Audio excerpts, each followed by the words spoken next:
Latest எபிசோடுகளை விளம்பரங்களே இல்லாமல் காணுங்கள்.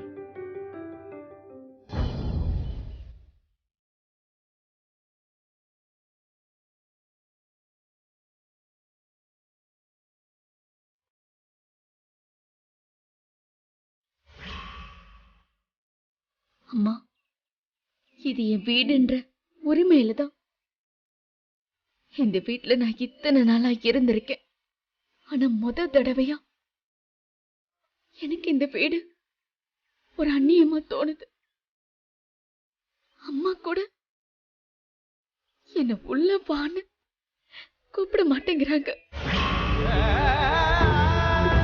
முகம் கொடுத்து கூட பேச மாட்டேங்கிறாங்க. தப்பு என் மேலதான். ஆனா நான் வேணும்னே இப்படி பண்ணலையேம்மா. அம்மாக்கு என் மேல கோபம். அதை என்னால புரிஞ்சுக்க முடியுது. நான் எடுத்த முடிவு அப்படி. எந்த ஒரு அம்மாவாலையும் அதை தாங்கிக்க முடியாது. நிச்சயமா அது அதிர்ச்சியா தான் இருக்கும். ஆனா நான் எப்படி ஒரு முடிவு எடுத்தேன்? எனக்காகவா? வெற்றி எத்தனையோ தடவை என்ன பிடிச்சிருக்குன்னு சொன்னாரு. ஆனா நான் ஒரு தடவை கூட நான் அதை அக்செப்ட் பண்ணல. ஏன்னா நான் சங்கிலிய கல்யாணம் பண்ணிக்கிறதா சத்தியம் பண்ணிருந்தேன்.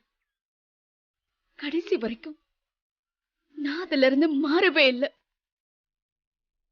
ஆனா யமுனாக்கா நிச்சயம் இனிமே நடக்காதுன்னு ஒரு நிலைமை வந்தப்பதான் வெற்றி என்ன தாலி கட்ட சொன்ன. அதுவும் ஏன்? அவரால வந்த பிரச்சனை அவராலேயே தீரட்டணுங்கிறதுக்காக தானே. அது கூட எதுக்காகம்மா? எனக்காகவா? இல்லம்மா, யமுனாக்காகவும் என் குடும்பத்துக்காகவும் தான். நான் மட்டும் என்ன வெற்றி கூட சந்தோஷமாவா இருக்கேன். செல்வாதான் வெற்றி. வெற்றி ரங்கநாயகி அம்மாவோட பையங்கிற ஷாக்ல இருந்து நானும் இன்னும் மேல.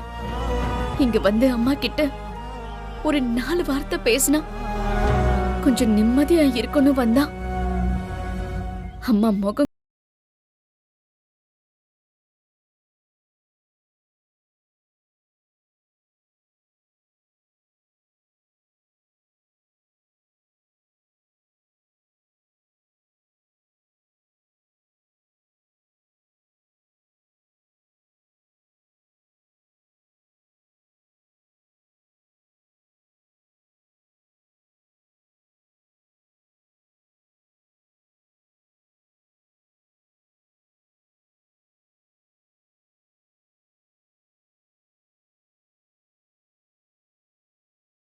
உனக்கு ஏண்டி இவ்ளோ பிடிவாதம்?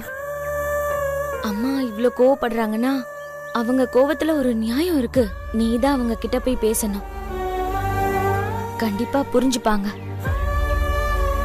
ஏன் எதுவும் பேசாம இருக்கா? நேத்து அந்த வீட்ல என்ன நடந்தது? ரங்கநாயகி அம்மா கிட்ட பேசுனியா? செல்வா உன்கிட்ட நல்லா பேசுறாரா? அந்த வீட்ல நீ நல்லா தானே இருக்க? நாங்க இவ்ளோ கேக்குறோம்ல, ஏதாவது பதில் சொல்ல. இங்க பாரு, கொஞ்சம் சொல்றத கேளு. வீட்டுக்கு வா, கொஞ்ச நேரம் இருந்து சாப்பிட்டு பேசிட்டு அப்புறமா கிளம்பி போ. இப்படியே போனா எங்களால தாங்க முடியாதுடி. இருந்து பேசிட்டு சாப்பிட்டுட்டு போகணுமா? முகம் கொடுத்து கூட அம்மா பேசல. நான் வீட்டுக்குள்ள வந்தா அம்மா அவங்க கையால எனக்கு சாப்பாடு போடுவாங்களாக்கா?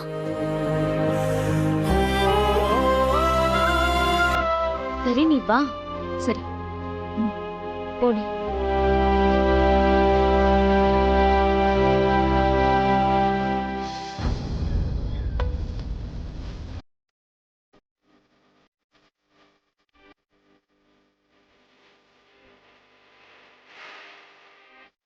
மா, சக்தியை பார்க்க ரொம்ப கஷ்டமா இருக்குமா? உன்கிட்ட மனசை விட்டு பேசணும் தான் அவ இங்க வந்திருக்கா. ப்ளீஸ்மா வாமா, வந்து 2 வார்த்தை பேச. மா, நீ அவகிட்ட பேசாம இருக்கிறத சக்தி அக்காவால தாங்கிக்க முடியாதுமா. துர்கா, யமுனா அவகிட்ட பேசினா எனக்கு வாய்ப்பே இல்லை. செத்து போயிடலாம் போல தோணுதுமா. மா என்னம்மா நீ? என்ன பண்ண சொல்றீங்க ரெண்டு பேரும்? உங்க ரெண்டு பேர் கல்யாணம் வரைக்குமாவது என்ன உயிரோடு விடுங்கம்மா. மா, உன்னை நினைச்சு அவ அங்க கஷ்டப்படுறா, நீ அவளை நினைச்சு இங்க கஷ்டப்பட்டுட்டு இருக்க. யார் சொன்னாங்க அவளை நினைச்சு நான் கஷ்டப்படுறேன்னு? நீங்க நினைச்சா அதுக்கு நான் என்ன செய்யறது? ஏமா நீங்க ரெண்டு பேரும் இப்படி விலகி இருக்கணும்? என்ன இருந்தாலும் அவன் உன் பொண்ணு தானே. யமுனா, உன்னை கையெடுத்து கும்பிடுறேன். நான் வாழணுமா சாகணுமா சொல்லு. மா, உன்னை விட்டா யாருமா இருக்கா அவளுக்கு? சக்தி அக்காவும் வீடு தேடி வந்து உன்கிட்ட பேசணும்னு காத்துட்டு இருக்கா. அவகிட்ட பேசுமா, அவளை உள்ள கூப்பிடுமா. இனி ஒரு நிமிஷம் அவளை பத்தி பேசி ஏன் நேரத்தையும் உங்க நேரத்தையும் வீணாக்காதீங்க. போங்க, சாப்பிடறதுக்கு வரவங்க நேரமாச்சு, வேலையை பாருங்க.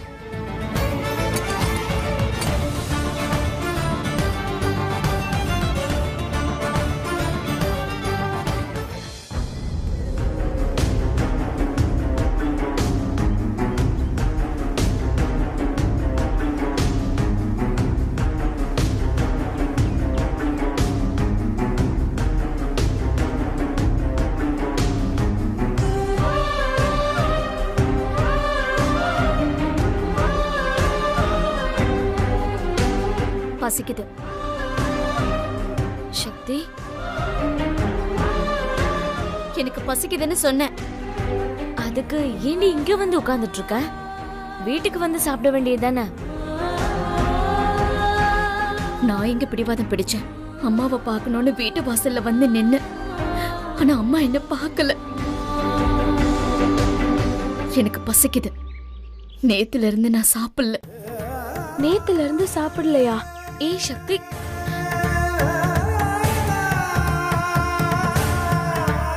மா, அவ நேத்துல இருந்து எதுவுமே சாப்பிடாம வந்து உட்கார்ந்துட்டு இருக்கா. வந்து சாப்பாடு போடுமா. அம்மா, அவ மெஸ்ல தானம்மா சாப்பிட வந்திருக்கா.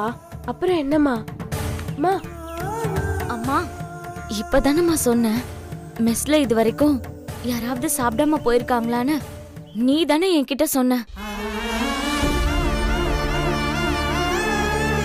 அவ நம்ம சக்திமா பசிக்குதுன்னு உட்கார்ந்துட்டு இருக்கா. எத்தனையோ பேரு நம்ம மெஸ்ல வந்து சாப்பிட்டுட்டு போயிருக்காங்க. நல்லவன் கெட்டவன் எல்லாத்துக்கும் யாரு என்னன்னு கேட்காம நீ உன் கையாலேயே எல்லாருக்கும் பரிமாறி இருக்க. அந்த மாதிரி நினைச்சுக்கோயேன், வந்து பரிமாறுமா. நீ சொன்னதும் சரிதான் யமுனா. நாம மெஸ் நடத்துறோம். நல்லவங்களும் வருவாங்க, கெட்டவங்களும் வருவாங்க, வேண்டாதவங்களும் வருவாங்க, வேண்டியவங்களும் வருவாங்க. நீங்களே பரிமாறுங்க. அம்மா, எனக்கு பசிக்குதுமா. மா, நான் உன்கிட்ட தானேம்மா கேட்டுட்டு இருக்கேன். மா, நான் இப்ப இங்க நிக்கட்டுமா, வெளியில போயிரட்டுமா?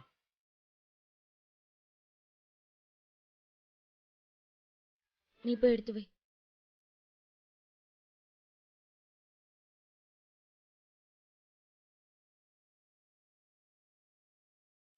அக்கா,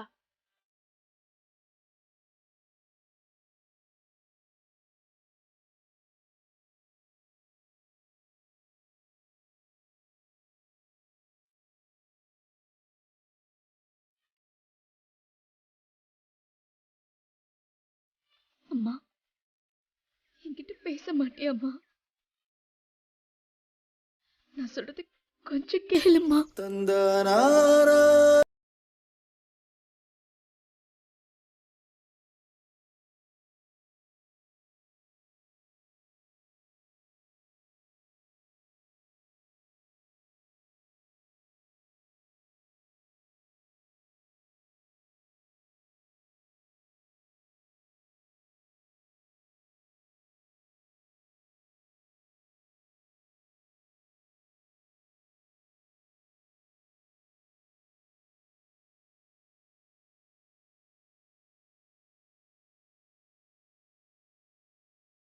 எப்படியோ உன் கையால சாப்பிட்டல்ல, அது போதும்.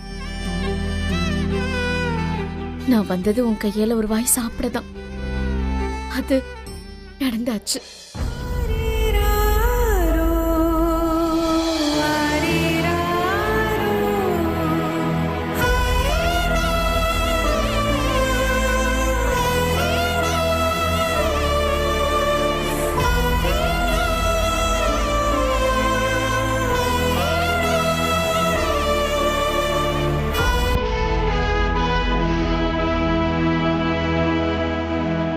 பரவாயில்லம்மா, இருக்கட்டும்.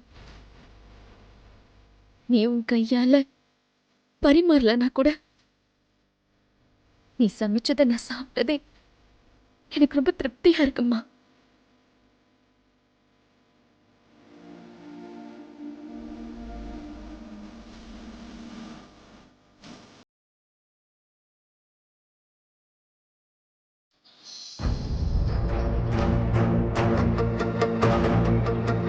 ரங்கநாயகி,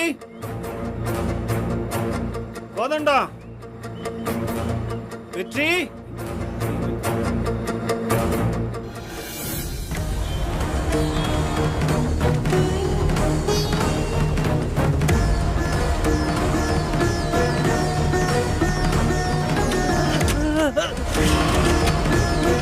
மாமா, என்னாச்சு மாமா? ஒன்றும் இல்லைம்மா, மாத்திரை எடுக்க வந்தேன், அதான். இருங்க, நான் எடுத்து தரேன். என்ன மாத்திரை மாமா? இந்த மாத்திரை தான்மா. இந்தாங்க. ஒரு நிமிஷம் மாமா.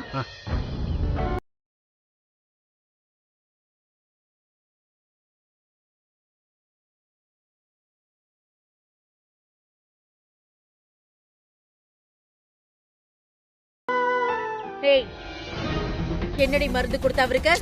ரங்கநாயகி, ஏங்க உடனே அவளுக்கு சப்போர்ட் பண்ணிட்டு வராதீங்க. ஏய், உனக்கு தெரியுமா இவருக்கு என்ன மருந்து கொடுக்கணும்னு? நீ பாட்டுக்கு கண்டதை தூக்கி கொடுத்துட்டு இருக்க. இப்பதான் இவருக்கு வாய் சரியாய் பேச்சு பேசிட்டு இருக்காரு. நீ பாட்டுக்கு தப்பா எண்ணத்தையும் கொடுத்து இவருக்கு ஏதாவது ஒண்ணு ஆயிடுச்சுன்னா யாருடி பொறுப்பு? ஏய், நான் உன்கிட்ட தாண்டி கேட்டுட்டு இருக்கேன். என்ன வந்த மறுநாளே மாமனாருக்கு மருந்து கொடுத்து டிராமா போடலான்னு ஆரம்பிச்சிட்டியா? இங்க பாரு, இதெல்லாம் இங்க நடக்காது. உன்னை பத்தி நல்லா தெரியும். எல்லாரும் முன்னாடியும் என்னையே எதிர்த்து பேசினவ தானே நீ? இப்ப மட்டும் என்னடி நல்ல மாதிரி இங்க வேஷம் போட்டுட்டு உட்காந்துட்டு இருக்க? ஏய், பதில் சொல்லுடி. என்னடி மாத்திரை கொடுத்த?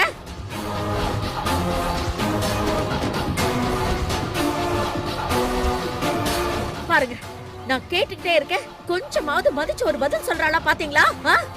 எல்லாம் திமிரு. சும்மா சும்மா மருமகன்னு சப்போர்ட் பண்றீங்கல்ல, இப்ப என்னங்க சொல்றீங்க? ஐயோ ரங்கநாயகி, நீ ஒழுங்கா கேட்டிருந்தா அவளும் ஒழுங்கா சொல்லிருப்பா. ஏங்க என்னங்க நீங்க எப்ப பார்த்தாலும் என்னமோ அவளுக்கே சப்போர்ட் பண்ணிட்டு இருக்கீங்க? இங்க பாரு ரங்கநாயகி, இங்க என்ன நடந்ததுன்னு உனக்கு தெரியுமா? நான் கீழே விழுந்துட்டேன். ஐயோ, என்னாச்சு? என்னங்க நீங்க? என்னங்க ஆச்சு? அதெல்லாம் ஒண்ணாகல. மாத்திரை போடலான்னு வந்தேன். வீட்டுல இருக்கிற எல்லாரையும் கூப்பிட்டு பார்த்தேன், யாரையுமே காணும். அதான் நானே எடுக்கலாம்னு போனேன், அப்படியே கீழே விழுந்துட்டேன். நல்ல வேளை சக்தி வந்து காப்பாத்தினா. சக்தி வந்து என்னை பிடிச்சு உட்கார வச்சு அவதான் மாத்திரை எடுத்து கொடுத்தா. அதுவும் நான் சொன்ன மாத்திரையை தான் அவ எடுத்து கொடுத்தா. அவளா ஒன்னும் மாத்திரை எடுத்து கொடுக்கல. இப்ப என்ன சொல்ற? இது தெரியாம நீ சக்தியை திட்டிட்டு இருக்கிய. சக்திங்கிறதுனாலதான் அவ பேசாம இருந்தா. இதுவே இன்னொரு மருமகளா இருந்தா பதிலுக்கு பதில் பேசிருப்பா. இத பாரு ரங்கநாயகி, எதுக்கு இப்போ உனக்கு இவ்வளவு கோவம்? ஏங்க என்னங்க நீங்க பேசுறீங்க? நம்ம பையனை மிரட்டி கல்யாணம் பண்ணி அவன் இந்த வீட்டுக்குள்ள வந்திருக்கா. எனக்கு கோபம் இருக்காதா? ஏய், எனக்கும் வெற்றி பையன் தானே. உங்கள மாதிரி எல்லாம் என்னால இருக்க முடியாதுங்க. ஏன்னா அவ செஞ்சது பெரிய தப்பு. ஏங்க அவ மேல மட்டும் கிடையாது, வெற்றி மேலயும் நான் செம்ம கோவத்துல தான் இருக்கேன். ரங்கநாயகி, எல்லாத்துக்கும் ஒரு பதில் வச்சிட்டு இருக்காத.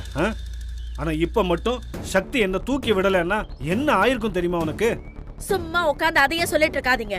யார் கீழே விழுந்தாலும் யாராவது ஒருத்தர் தூக்கி விடதாங்க செய்வாங்க. ஏன் வேலைக்காரி இருந்திருந்தா அவ கூட தான் தூக்கி விட்டுருப்பா. சக்தி பண்ணதுனால எது பெருசா பேசிட்டு இருக்காதீங்க. கூப்பிடும் போது யாரும் வரல. எங்க போய் தொலைஞ்ச அந்த வேலைக்காரன் கோதண்டம்? கோதண்டம், குமாரி, அம்மா அம்மா எங்க போய் தொலைஞ்சீங்க? அம்மா இங்கதான்.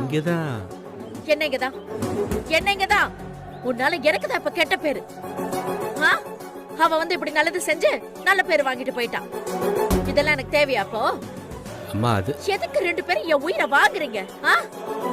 அம்மா மன்னிச்சிடுங்கம்மா. நாங்க போங்க, என் கண்ணு முன்னாடியே நிக்க கூடாது. போங்க. ரங்கநாயகி, எதுக்கு இப்ப ரங்கநாயகி அவங்கள திட்டிட்டு இருக்க? இப்ப கோவம் உனக்கு யார் மேல? என் மேலையா இல்ல சக்தி மேலையா? இல்ல நான் விழுந்தாலும் பரவாயில்ல, சக்தி வந்து என்ன தூக்கி விட்டதுதான் உனக்கு கோவமா? ஏங்க, எனக்கு கோவம் ஏன் மேலதாங்க. எல்லாத்தையும் பார்த்துட்டு இப்படி சும்மா நிக்கிறல்ல, சும்மா உங்க முன்னாடி வந்து நிக்கிறல்ல, அதுதான் என் கோவம். ஏன் மேலதான் எனக்கு கோவம்.